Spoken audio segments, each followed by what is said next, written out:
Now, one of the last times we spoke, you had talked about some of the cultural situations developing in America, wealth inequality, things like that. It was also a very tense political situation back then. I wonder if you might weigh in right now how you feel as though the culture politically is developing in America right now. I just feel sadness. You got the greatest country in the world, and I have nothing but admiration and respect for President Biden. But it's time for him to pass the torch to a younger generation. He's been a great person. He's been a great man. This ain't something I'm saying now. I've said it like a year ago. It's time for him to pass the torch. And I don't want to hear about the convention is coming up soon. He's had a great life. He's one of the greatest people I've ever been fortunate to be around in my life. But it's time to pass the torch. And listen, President Trump, I would never vote for somebody who had that mentality. You should always have respect for the office of who's in the presidency. Now, I get mad at these sports teams. Some of these bozos won't visit the White House because there's a Democrat or Republican in there. That is stupid. It's the President of the United States. We should always admire that office, no matter who's in there. Really quick, if they're going to make a move against Biden, though, they got to do it this weekend. They can't keep dragging this out. They can't keep waiting for another moment, another excuse. To that point, Hakeem Jeffries went last night. Now, I had been told on the QT that he might go last night, might go this morning. For them to have him go to the White House and see the president, he didn't finish that news conference till 8:29 last night. Jim Himes came out at, a minute later, 8:27, whatever.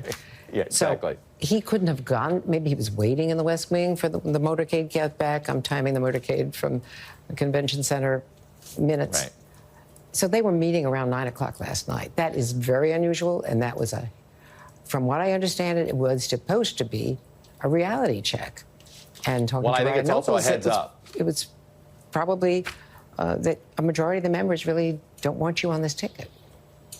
Right. I have a feeling it was as much a heads up as it was a reality check. Like, look, the dam may break this weekend. I'm preparing you. And what about Jim Clyburn today? What was your read of that extraordinary moment on the Today Show? Yeah. It's the same thing as what former Speaker Nancy Pelosi did on Morning Joe a couple of days ago. It's basically signaling, look, I'm not going to dump on my friend Joe Biden, but I am living in reality. And this is Clyburn, he's a political pragmatist.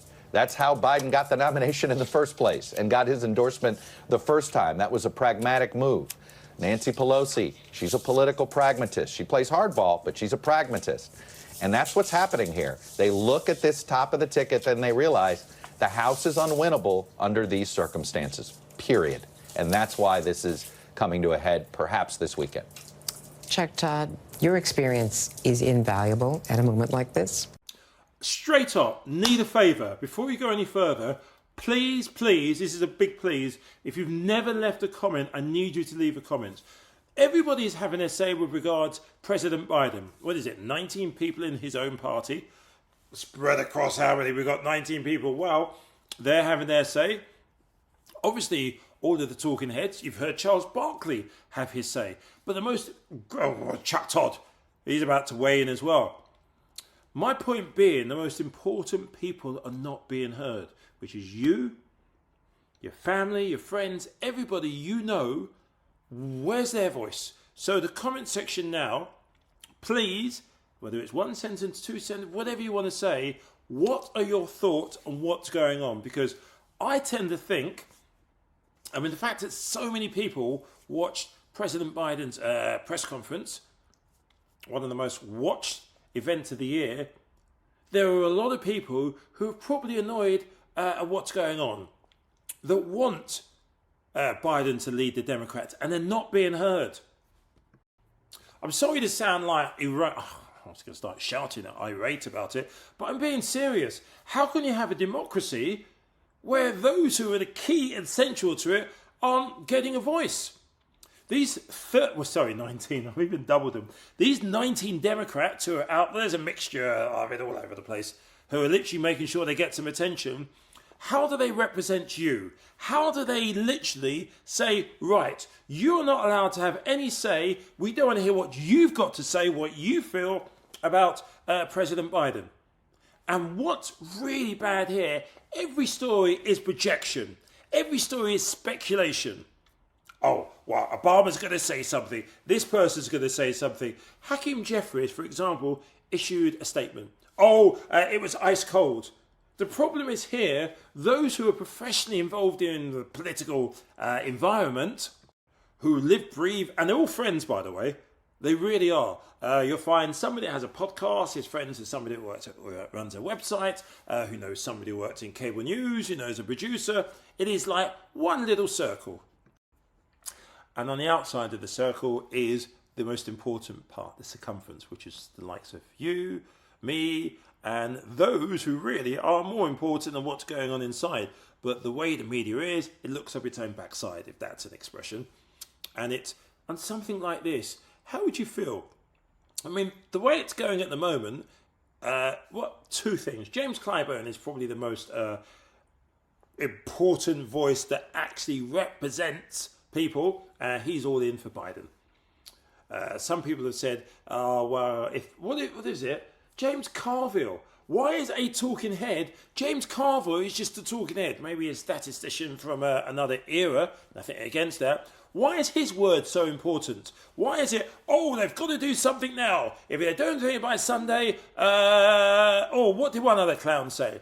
Do not let Biden anywhere near the next debate. So now, everyone's legacy is down to a debate. That's what it's about. If you have a bad day, forget it. It's down to a debate. I've never heard anything as ludicrous as that. One event. Well, in that case, how many bad events has Trump had?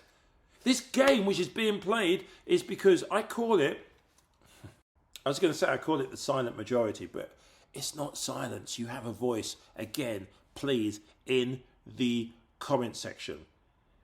Now is the moment. Forget all of these negative people who are saying it. I'll put my hand up. I think Biden should stay. Sorry, that's my opinion. I really do. We all have bad days. He's admitted, with Biden, you know exactly who he is. You're going to go for the guy with the felons and just a whole list of things. Just because people, are they really now saying because some buffoon on Fox runs President Biden down, somebody on Blue Tick Twitter says that we all know President Biden had a bad day. That's it. But that's now going to determine everything. That's what it comes down to.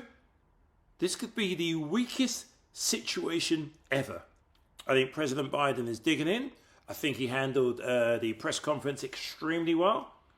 Even this Zelensky, look, you know what? I've had to write people's names down because I'm going to get them wrong, mispronounce them. You laugh it off. It happens. Now think about it. If you're being paid by, I don't know, CNN to be a talking head, you've got to say something to earn your money.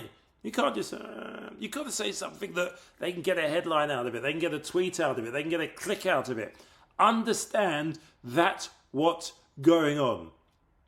You want somebody like Judge Jeanine Pisshead, sorry, Winebox, apologies, got her name wrong.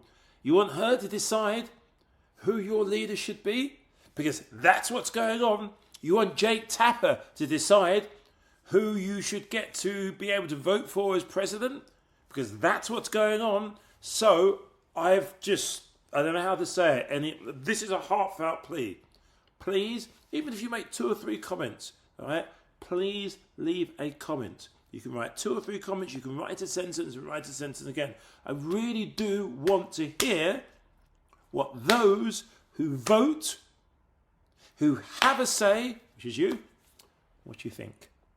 But, Congressman, you've got 17 Democrats. One of them is sitting U.S. Senator who have called on their president to step aside. Former Speaker Nancy Pelosi 2 days ago saying, quote, it's up to the president to decide if he's going to run. We're all encouraging him to make that decision because time is running short. That is not a full-throated endorsement from your friend and former Speaker Nancy Pelosi.